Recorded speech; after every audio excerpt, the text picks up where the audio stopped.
एक खुशहाल परिवार जिसमें माता पिता, दादा और भाई बहन थे।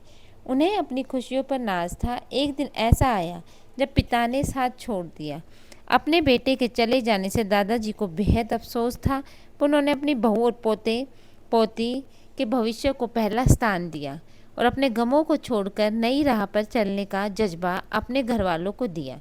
लेकिन 1 साल बाद ही उनके पोते को दुर्घटना में मृत्यु हो गई। यह वक्त उनके लिए बहुत ज़्यादा गंभीर था, पर इस वक्त में भी दादाजी और उनकी बहू ने संयम से काम लिया। घर की बेटी की ओर ध्यान देते हुए आगे बढ़े। समय के साथ ढलती उम्र के कारण दादाजी ने भी विदा ले ली। अब घर में बस माँ और उनकी बेटी थी।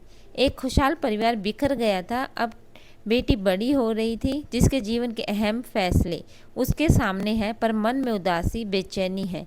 महज 14 वर्ष की आयु में पिता, फिर भाई, फिर उसके बाद दादाजी खो देने के बाद उस बेटी पर क्या बीतती है आप समझ सकते हैं। पर हमेशा अपनी माँ की सीख पर जीवन में आगे बढ़ती रही।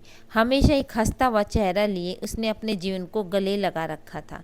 एक दिन अकेलेपन के बांध टूट गए और उसने भरी हुई आंखों से अपनी माँ से पूछा, माँ, आप हमेशा कहती हो कि हमारी ज़िंदगी बहुत अच्छी है, दुनिया में बहुत तकलीफ़ है, पर हमारे साथ ईश्वर है, लेकिन मुझे तो यह नहीं लगता।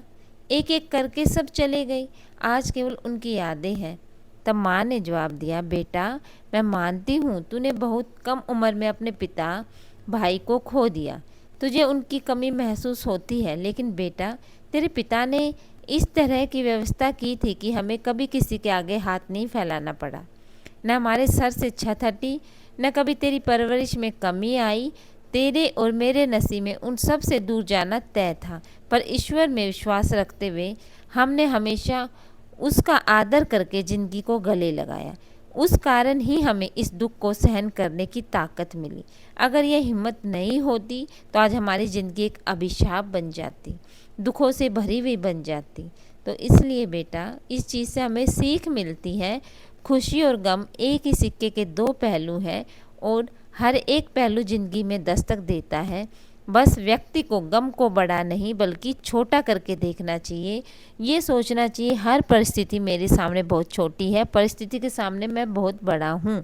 तो आप देखेंगे अपने संस्कारों के साथ आगे बढ़ते जाएंगे और दुख आपको कभी भी कोई दुख तकलीफ़ नहीं देंगे। उल्टा आप दुखों से बाहर निकल पाएंगे, इतना संयम हो पाएगा आपके अंदर।